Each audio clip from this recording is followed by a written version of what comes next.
Maura's Moxie, Oppression of Tibet.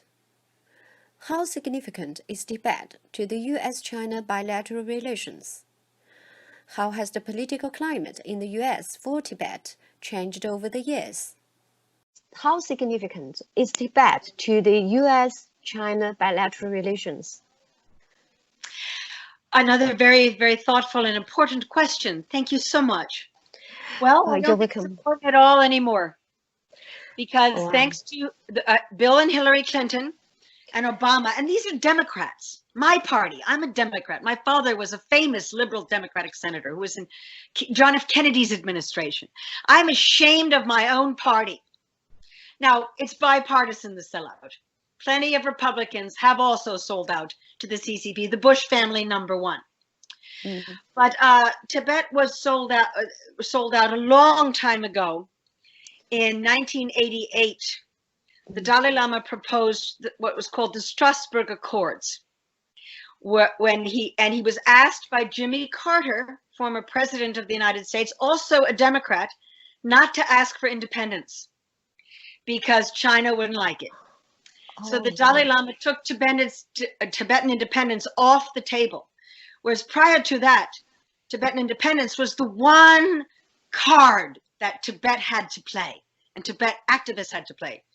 And of course, the Dalai Lama's exile in India has caused tremendous stress and difficulty for the Indian government. They protect him and they provide such great security to him, security and protection and care to the Dalai Lama and the Tibetan refugees, which is now 61 years. It's been 61 years since he took flight in March 31st, 1959. He arrived in Arunachal Pradesh and then took a train to Delhi and was met and greeted by Pandit Nehru. And that border, it's a very, very, very long border. It's one of the longest borders in the world. It used to be the Tibet-India border. It's now the India-China border. And instead of just having pilgrims and tradesmen and people coming in and out, you have the People's Liberation Army who are bearing down on the Indian subcontinent and bearing down on Southeast Asia from the high plateau of Tibet. Genghis Khan said, "He who controls Tibet controls the world." And if you've been to Tibet, you know that's the case. Yeah. You feel like you're on the moon. It's quite an extraordinary landscape. But it is also the source of the 9 great rivers of Asia. Yeah. And all but one of those rivers right now in history, Mother Ganges, originates just about 400 or 500 kilometers outside of control of the Chinese Communist Party at the headwaters. Mm. But the rest of them are all controlled at their headwaters by the Chinese Communist Party. And this is creating an environmental catastrophe for the world's most populous continent, Asia. Yeah. And all my friends in Thailand are now calling me also and saying, "Oh my God, Maura, you were right about all those hydro dams that are being built in eastern Tibet, in Kham province, on the Mekong." Yeah, Mekong, yes. There's catastrophic water shortage and fish shortage in Southeast Asia, because the lifeblood of Southeast Asia is the Mekong River. Well, it's too late to unbuild those dams. And by turning a blind eye to China's genocide in Tibet and occupation of Tibet and their one-party totalitarian dictatorship, and in fact building up their one-party totalitarian dictatorship, making them rich and powerful, the West is guilty. The West has blood on its hands. Is the West going to go in there and help unbuild all of those hydro dams in Tibet so the people of Southeast Asia can eat? I don't think so. Mm. And by the way, I worked on this for years and years and years, documenting these hydro dams in Tibet. Now, 2 of the great rivers of Tibet, the Yellow River and the Yangtze River. Before these rivers were Chinese rivers or Tibet or Thai rivers or Indian rivers or Pakistan, they were all Tibetan rivers. For example, the Yellow River is called the Machu, which means muddy river in Tibetan. Yeah. And the Yangtze is the Zachu, which means the silver river. And the Mekong is the Drichu, which means the milk river. Mm. And the Brahmaputra is the Yarlung Sangpo. And right now the Chinese are building a hydro dam and water diversion project in eastern Tibet that the lamas many centuries ago prophesied would be catastrophic for the whole world. They said it would bring about the end of the world. Here's another Tibetan prophecy from the 8th century I would like to share with your viewers. Okay. You know, Tibet and China were always neighbors, and before the communist system took over China, they were also trading partners and friends and allies. And in fact, from the time of Kublai Khan, the Yuan dynasty, again, forgive my Mandarin pronunciation. It's not. It's fine. You can fix it later. I know you're a graduate. But the time of Kublai Khan and the Yuan dynasty, yes, mandate of heaven would not come and bless the Chinese emperor without him receiving ordination and blessing from a Tibetan Lama, from the Sakya sect mostly. And so there was always this priest-patron relationship between China and Tibet. And there are a great many Chinese Buddhist students of the Dalai Lama. And in recent years, many have gotten permission to get pilgrimage visas to come to India and to study with His Holiness Dalai Lama in Dharamsala. I have met many of them there. Yeah. And I will tell you a very sad story I have never forgotten. I haven't been to Tibet in a long time because when I was working for Radio Free Asia in Kathmandu, I thought it would put my staff and my sources at risk. So I relied on a lot of my European friends and American friends who managed to go to Tibet on tourist visas to come back with information. Because there's no free press in Tibet. There's no consulate officers there. There's hotels. There's Malboro. There's big brands. There's elites. There's a Holiday Inn. Wow. But there's a police state right there in front of your face. But that doesn't seem to be a problem for the Western elites. Now, does it? Never has been. No. But anyway, my friend Michael was there. And he speaks Tibetan. And I won't give his last name because I don't want to jeopardize his ability to go back. Mm. And he met these young Chinese pilgrims from Beijing. And they spoke English. And he said, why did you come to Tibet? And they said, we want to study Buddhism. And he said, don't you know what happened? Don't you know that Chairman Mao came in 1951 and started a war in 1956 with the people of Kham, and there was a huge exodus to central Tibet in 59, the flight of the Dalai Lama to India. Chairman Mao had a total victory.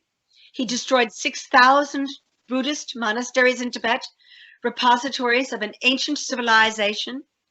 He looted them of their gold and their jewels and burnt them to the ground, killed all the high lamas, put people like my friend, and put Tibetan monks like my friend Paulin Gasso in jail for the crime of counter-revolutionary thought. And so there are no Buddhist teachers here. They've gone to India and Nepal.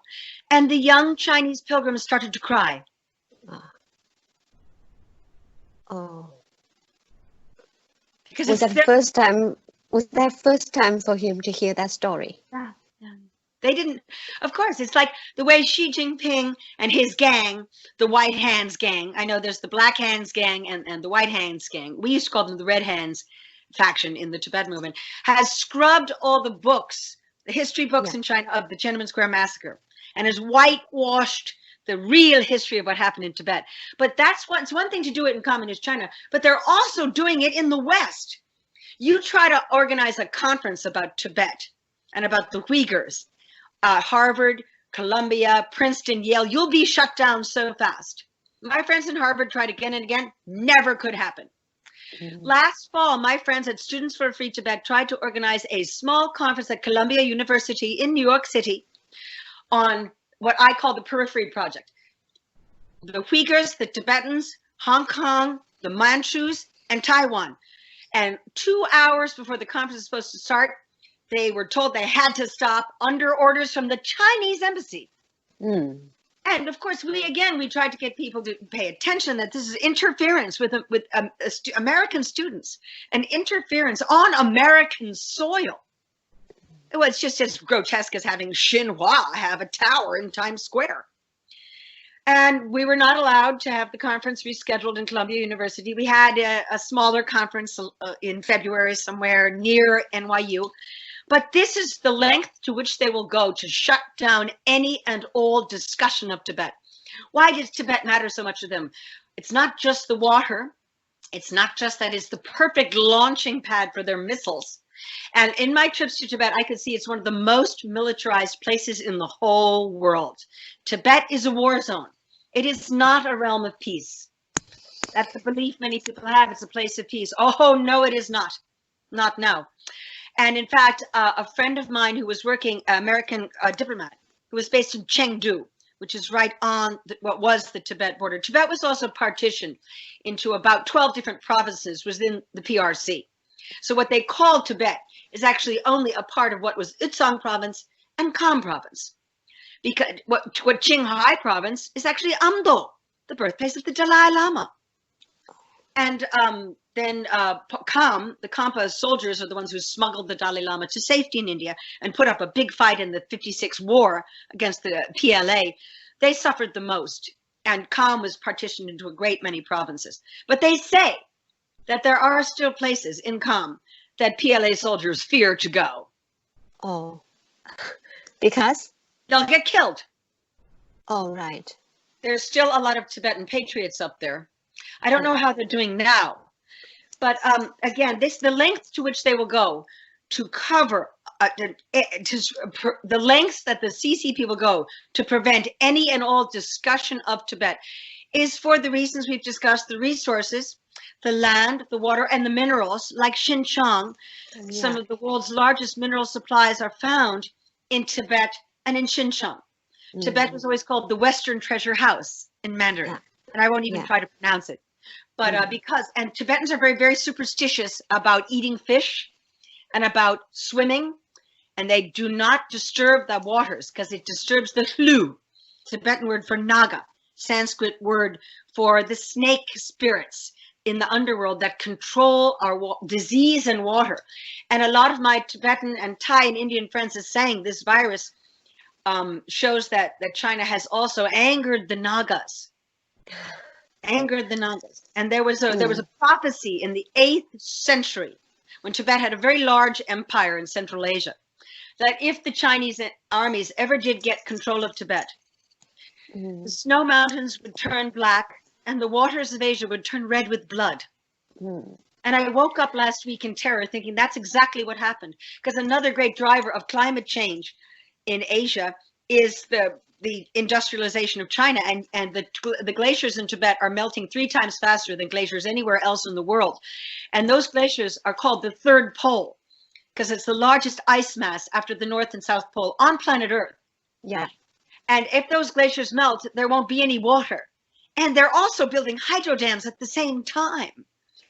And the Chinese people will suffer as well. The most polluted of the rivers is the Yellow River, the Machu. The Machu has more dams. It has over 30 hydro dams. It comes from northern Tibet. Again, as you know, it snakes up, then goes out through the top of China. The Yangtze goes right through the center of China, through Wuhan. And the Mekong never went through what was traditionally China. It always went through Tibet down into Southeast Asia. Yeah. And they're building so many hydro dams. And I testified about this in front of the United States Congress in 2014. And we tried to get some, couldn't get any media coverage at all. But the room, it was the Rayburn building on Capitol Hill. It was filled with scientists, doctors, Pentagon officials, researchers. They all came up to me afterwards. And I had photographs because me and my fellow researchers paid extra for a Google Earth app where we could get bird's eye view photographs of these hydro dams. And we had maps and we had photographs and our evidence was incontrovertible. And I remember a Pentagon general, a retired general, coming up to me after looking like a ghost saying, how come we never knew any of this? How come we never knew Tibet was so big and Tibet was so important? We thought it was like the size of Bhutan. I said, well, that's because the Chinese Communist Party wants you to think that. But here's my card. Call me if you want any more information. Not one news organization reported on our congressional hearing. Yeah, that could show that the Communist Party, yes, the CCP and its American collaborators try to say you make Tibet so insignificant to the bilateral relationship between China and the US, and they have been successful so far. Sure. Has the political climate in the US and other Western countries for Tibet changed over the year, according to your observation? Well, it's absolutely changed for the worse. Oh. Ever since Obama refused to meet the Dalai Lama. When President Obama refused to meet His Holiness Dalai Lama in 2009, very, very shortly after he was sworn in as president, and he had named Hillary Clinton as his Secretary of State, and her very first statement, official statement to the press after she was sworn in as Secretary of State was, "We will not allow things like Tibet and human rights to interfere with our close relationship with communist China." Thanks, Hillary. Good work. You did a good job for the CCP. And then Obama refused to meet the Dalai Lama. And I happened to be in Dharamsala. Sorry, he didn't meet the Dalai Lama in September. Hillary made that statement in February, because inauguration is always the end of January. And I was in Dharamsala working for Radio Free Asia when the news came that Obama was not going to meet the Dalai Lama. And we were all very discouraged and very depressed. And one very old friend of mine, another American who'd given his life to the Tibet movement, and there aren't that many of us, because it's just so frustrating and so difficult and so hard to work and not get paid and not get listened to and be shunned and ignored and insulted. There's very few of us who've ever stuck with it very long. And he said, you know, Obama just got the Nobel Peace Prize and he won't meet the Dalai Lama. That means the CCP has really won. Yeah, unfortunately. They won. Yeah. And that's why Hong Kong is so important, because Hong Kong could be the next Tibet. Maura's Moxie, Oppression of Tibet. Hello, Maura. How has the CCP tried to assassinate His Holiness Dalai Lama? That's a very important question. Thank you for asking. I know Mr. Guo has referenced this as well in many of his interviews. Yes. That's why I reached out to Mr. Guo last year and wanted to work with you. It started, it really becoming very dangerous in 1995. There's a sect of Tibetan Buddhism called, within the Gelugpa sect, there is a worship of a very troublesome protector deity called Dorje Shugden. Who has a mysterious origin. He was said to be a Tibetan monk, maybe 17th century, and was killed under strange circumstances and reincarnated as a protector of the Gelugpa order. There are 4 orders of Tibetan Buddhism. The Dalai Lama is head of the Gelugpas. But in exile, there's the Gelugpas, Nyingmapas, Khargyu, and Sakyas. And the Sakyas were the ones who were close to Kublai Khan, which created the priest-patron relationship that was traditionally the bond between the Chinese and the Tibetan people, which the communists destroyed, which the communists broke. They broke that covenant between the Tibetans and the Chinese people. So the Dorje Shugden cult got co-opted by the Chinese Communist Party. And they started paying off people to try to kill the Dalai Lama. And I was in Dharamsala in 1997, when there was a triple murder, 10 minutes in the Dalai Lama's bedroom, 10 minutes. It's a small place, Dharamsala. It's an old British hill station in the Himalayan foothills. It's very beautiful, but it's small. And it was the night before Tibetan New Year, which is Losar, which means New Year. Lo is year, Sar is new. So Losar.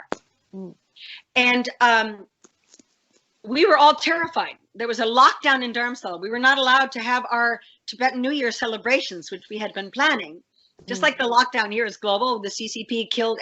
But what was most frightening about it, it showed that they meant business. It showed that they really were going to take these very aggressive steps, and that they will kill the Dalai Lama if they could. And there were, thank God bless the Indian government, and God bless the Indian military, and Detective Singh made it his personal campaign to find out who these people were. They were monks from Tibet who'd escaped, who killed Lama Lobsang and his 2 attendants and made their way out and got back to Tibet. And then a few years ago, a monk escaped from came out of Tibet, and he had been part of the Dorje Shugden gang, and he'd been offered money to kill the Dalai Lama, and these deals were cut in Kathmandu, Nepal. And he talked about being offered a huge bribe at the Annapurna Hotel, which used to be owned by the Nepali royal family. The Chinese were trying to buy it recently. It was a large amount of money in cash to kill the Dalai Lama. There's an excellent, hold on, I was just getting very upset thinking about this. Oh. He's my Lama and my teacher and my friend. I've known him since I was a child. So anyway. Oh, right. He was a very good friend of my dad's as well. So anyway, there's an excellent book about this called The Dalai Lama and the Demon King, written by an Italian journalist. It's been translated into many languages, about the Dorje Shugden cult and how they're aligned with the CCP. And my friend Paul Mooney, who a very distinguished American journalist who lives in Thailand, he did a series of reports linking the CCP to the Dorje Shugden cult. Absolutely incontrovertible evidence. So you can look at Paul Mooney's excellent reporting on this. It's also been confirmed by the Indian government, Indian security, who protects the Dalai Lama. So with such vigilance, God bless the Indian government to this day. And it's very interesting. The Lama Garchen was his name, who was the leader of this Shugden thing. He just died of the COVID virus. Oh, yes. Is that karma? Yes, that's karma. You know what they say about karma? There's an old Tibetan saying I'd like to share with your viewers. You know what they say about karma? Pay now or pay later. Yeah. But you gotta pay. Yes. Yes. Interesting. So, talking about His Holiness Dalai Lama, how different is the significance of him to the old and new Tibetan generations? Oh, that's another wonderful question.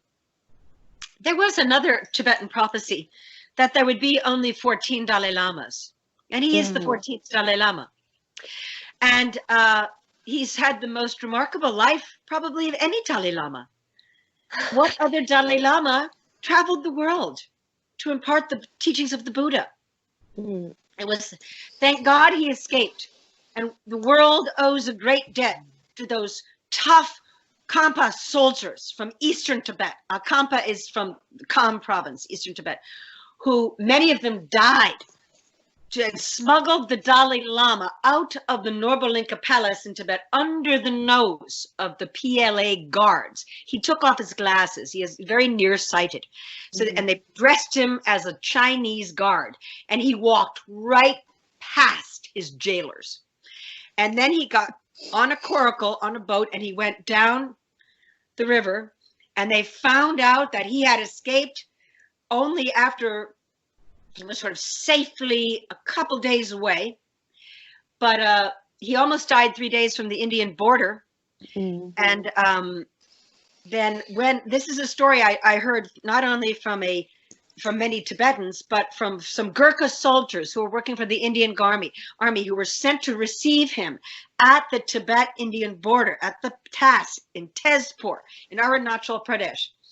They said when they knew the Dalai Lama was coming, they had him. They said, get ready, we've got to receive him. So there were 200 Gurkha soldiers waiting for him.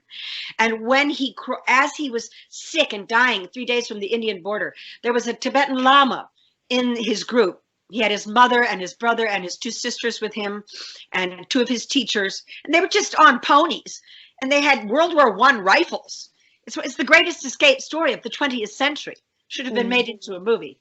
Yeah. Anyway, a magical cloud appeared over the Dalai Lama's group, and it covered them all the way to the Indian border because the PLA Air Force was trying to bomb them and tried to find out where they were.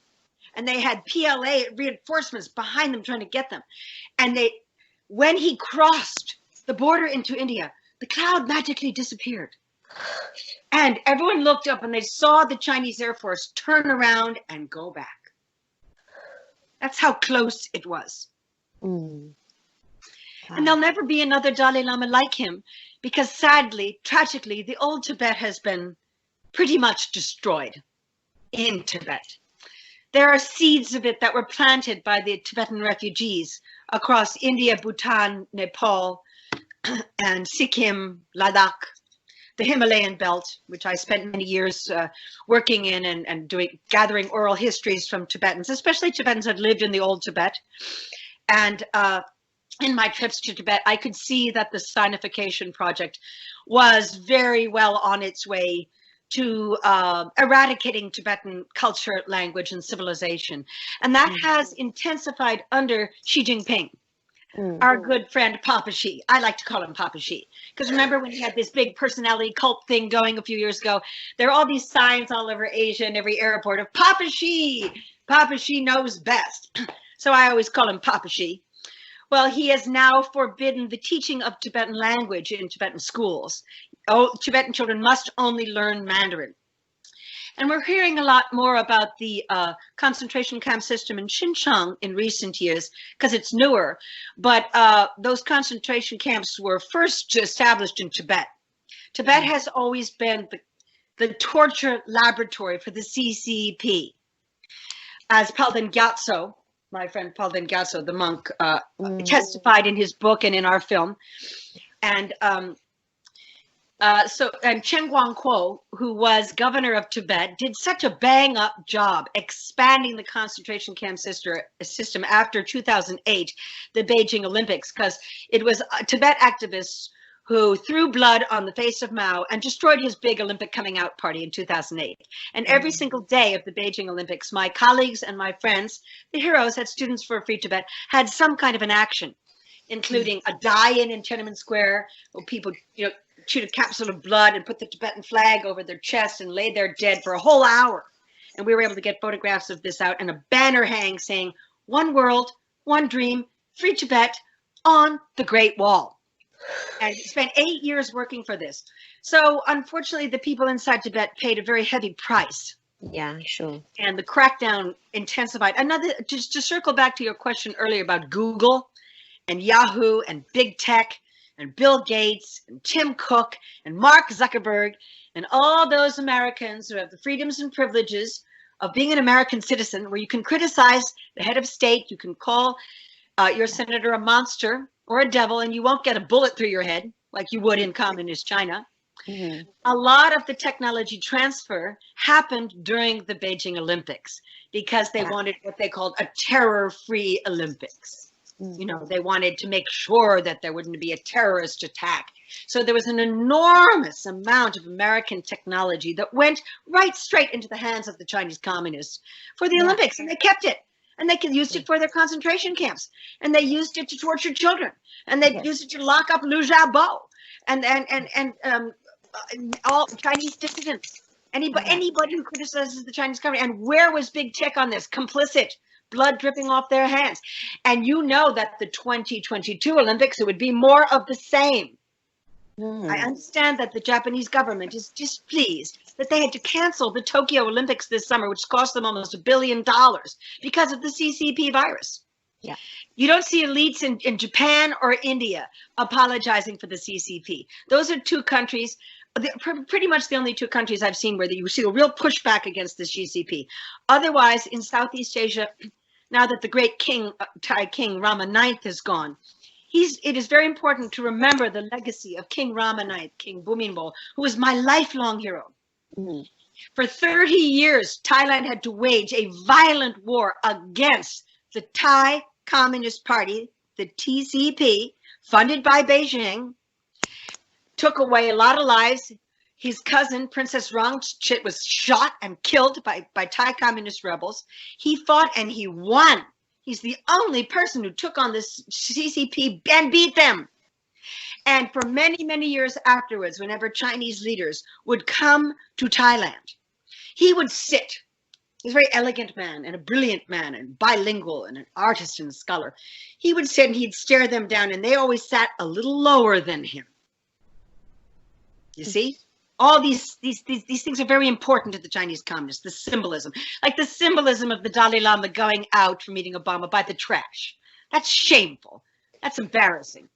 And so now he's been dead for, it's been almost 4 years. He passed away at age 88 in Bangkok. On October 13th, 2006, I was in Bangkok, and I spent a year and a half in Thailand for his year of mourning. But now he's gone. And another thing the CCP is trying to do, which would enhance greatly their mobility, their capacity for waging war in Asia, is to build a canal, the Isthmus of Thailand, just as Thailand joins Malaysia. They tried to do it for years and years and years. And King Rama IX would always say to all the communist leaders who came and begged and pleaded for the opportunity to get, they would bypass the Straits of Malacca, and they'd be able to go straight into the Bay of Bengal and the Indian Ocean so fast. They could get their warships there, boom, like that. Now they have to go through the Straits of Malacca. It's a much more difficult and longer passage. And King Rama IX would always say, oh, but if I did that, you see, I would have to split up my country, the Muslim South and the Buddhist North. And I'm afraid I just can't do that. I have to secure the sense that all Thais are one, and that we have one landmass and we're one people.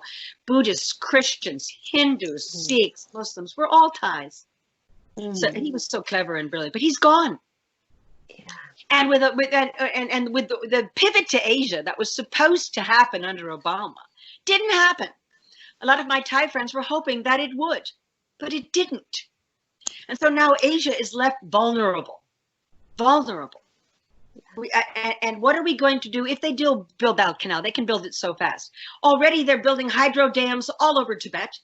What if they strike India from the high plateau? What's the West going to do now that the West is overwhelmed by the CCP virus? This is my biggest fear, that they're going to start a military strike very soon in Asia, just like they did with the Korean War, which was the perfect ruse to take people's eyes off the annexation of Tibet and Xinjiang in 50, 51, 52. They doubled their landmass by annexing Xinjiang, East Turkestan, and Tibet, and no one was paying attention because everyone was embroiled with the Korean War. That was clever. Don't think that I won't try it again. And this brings us to the very important issue of Hong Kong. But before we do that, I just want to say one thing. Another problem I have with these Western elites is that when they say, oh, China's not really communist anymore. Oh, really? Because all you have to do is go on their website and look at their constitution. I have a hard copy of it here. That's the latest one? It's after the amendment? Oh, no, this is, but it says very plainly, Article 1. I'll put it up. The People's Republic of China is a socialist state working under the people's democratic dictatorship led by the working class and based on the alliance of workers and peasants. Well, they already broke that promise to the Chinese people, did they not? And here's another good one. Their socialist system is the basic system of the People's Republic of China. Sabotage of the socialist system by any organization or individual is prohibited.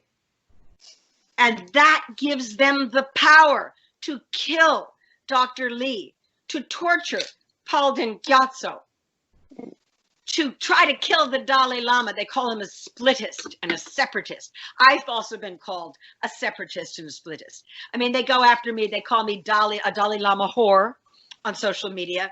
I've been called a Dalai Lama whore. I've been called a vicious splittist with blood in my heart.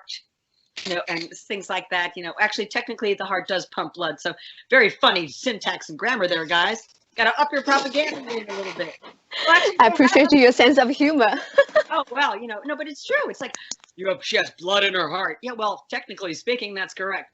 But I mean, the thing about Chinese propaganda that I find so disturbing, and the fact that the New York Times, which is supposed to be the paper of record, the Washington Post, the Wall Street Journal, they all take full-page color ads from Xinhua and China Daily every week.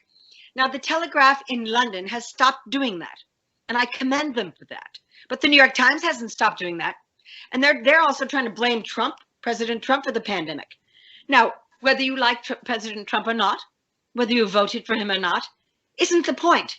The point is he didn't start this pandemic. So I'd like to ask the New York Times, which side are you on? Are you working for the CCP or are you working for the American people? And Chinese propaganda has gotten better in recent years since they got the fancy tower in Times Square and the Xinhua headquarters in Washington, D.C., the big fancy $50 million headquarters, all that stuff. And it looks better, but you just get down to the nuts and bolts of it. And they call the Dalai Lama a splitist. And they say that Chairman Mao liberated Tibet from a feudal serfdom. And then, you know, they're Chinese propagandists. Tibet is the best lens through which you can study the Chinese Communist Party, how they operate, how they work, to know what's coming. It's also the best way to find out if a Westerner is really on the side of the CCP. Just ask them what they think about Tibet.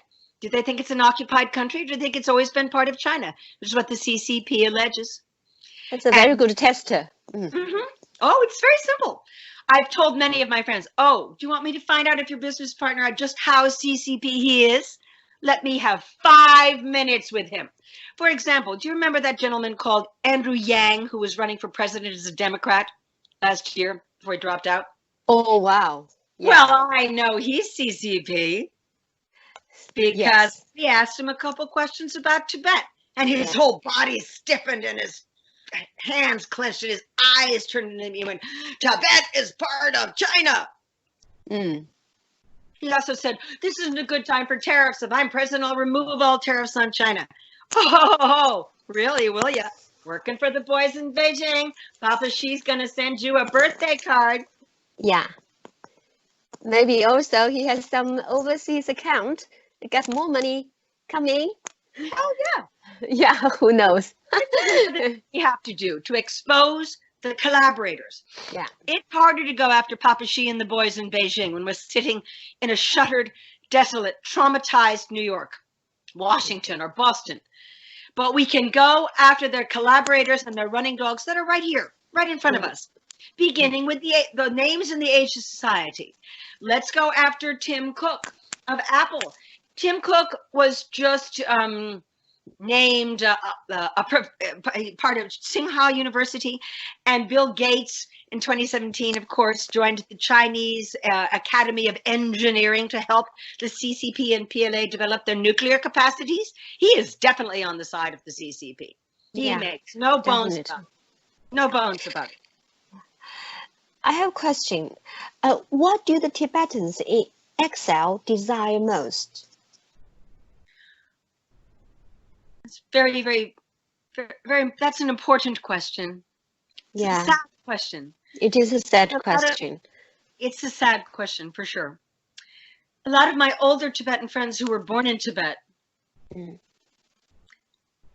would be in their 60s, 70s, 80s, 90s now, said, I always thought we'd go back to Tibet. And some of them who were able to emigrate to the West and get American or Canadian or European passports were able to go back to Tibet to see a relative. But most have not.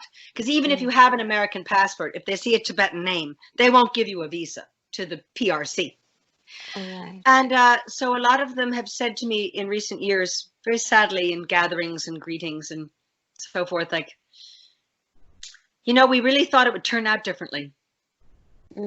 We thought once the Dalai Lama got the Nobel Peace Prize in 1989, which was a response to the Tiananmen Square massacre, that there would be more global action on Tibet.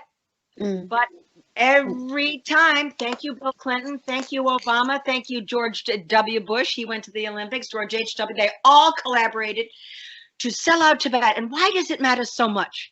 Why does not meeting the Dalai Lama matter so much? I mean, it may not seem like it matters so much if you're sitting in London, Paris, or Sydney or something, but it matters so much to the PRC, to the CCP, because he got out. He's the face of resistance. He's the face that something's wrong. How come the Dalai Lama can't go home? Why does he live in India? Why can't he go back to Tibet? What's wrong? And so when people also, another thing they did in recent years was they closed all the passes in Nepal that allowed people like my friend Paul Ngasso to escape from Tibet and tell their stories of torture and persecution. There were several Tibetan torture survivors who were able to escape in the 80s and 90s. Paulden escaped in 1993. He came to America in 1994. And I had many gatherings for him at my house in Washington, where I was living then, where we had the electric cattle prods and the knives and the whips and so forth that we used on Tibetan prisoners. And I invited many, many members of the American elite from the media, politics, military, you name it. And we had Paul in there, and we passed the torture instruments around. I wanted people to hold them. I took one of the cattle prods, and my hand literally fell to the ground. It was so full of evil and human suffering. So they can't say they didn't know. So the Chinese had to put a stop to this. And when there was the terrible massacre in the palace in Nepal in 2001. Yeah. It was very fishy. I was working in Nepal for Radio Reparation at the time. Yes, I read your article. I thought the CCP was behind it because the Karmapa Lama had escaped 1 year before, and that was the biggest Lama to escape since His Holiness Dalai Lama. And they were not going to let this happen. They had to shut it down. And in those days, up to 50, 60,000 people a year were escaping from Tibet. Last year, maybe 150 got out. Because all those passes along the Nepal border have been sealed. Yeah. And now you have PLA soldiers standing there. And heaven help the poor Tibetans who tried to escape. If they try to escape, they'll get caught, and they're very, very likely to be tortured and killed. There was a very, very sad story a couple of months ago where about 12 Tibetans made it over the Everest Pass into Nepal. And the Nepali police handed them back to the PLA soldiers. And they were weeping and screaming and begging for their lives, saying, please let us stay, don't hold us back. But the Nepalis sent them right back because Nepal has a Maoist government now. And in Nepal, you see the little red book translated into Nepali. And you see pictures of Mao everywhere. Mao, Marx, Stalin, Lenin. And it is terrible. And this started in 1995, the same year that the Dorji Shugden cult started. The PLA, never underestimate the CCP. That's what I tell people. Never underestimate their capacity for evil and their long-term planning. Yeah, indeed. How can the US and the Chinese people help the Tibetans today? Well, that is a very thoughtful question. Thank you. The Tibetan refugees in India and Nepal and Bhutan remain very poor. And they definitely need just basic needs to be met. Aside from that, there's the Tibet Fund and other organizations where you can donate. Aside from that, I think what's really important is to keep the issue alive while the Dalai Lama is still alive and with us. Yes. The last private audience I had with His Holiness in Dharamsala, he said to me, as I was leaving, he pulled me aside and said, Maura, my Tibetan doctors have told me that I'm going to outlive the Chinese Communist Party. Oh, that's great. And I and I said, Your Holiness, I certainly hope so. Yeah. But the Tibet issue is dead. I wouldn't waste any time working or giving any money to the International Campaign for Tibet, which is run by Richard Gere. They sold out a long time ago. They're not asking for independence. They spend too much money on salaries and admin, and they give very little back. A lot of my Tibetan friends do not like how they have co-opted the issue and sort of taken control of it and sort of hog all the money. If you really want to help Tibet, give money to Students for a Free Tibet. They're based in Manhattan. You can find them online. They are the most effective activist group out there, and always on a shoestring budget. I give money to them monthly, but they could always use more. But also just read their literature. Read about what they do. Educate yourself about Tibet before the history books are completely whitewashed by CCP propaganda. Write to your congressmen, write to your senators, write to your officials. I mean, after the Dalai Lama was snubbed by Obama in 2009, the reason that was so catastrophic for the movement is that it sent a message to world leaders: throw Tibet under a bus, throw the Dalai Lama out.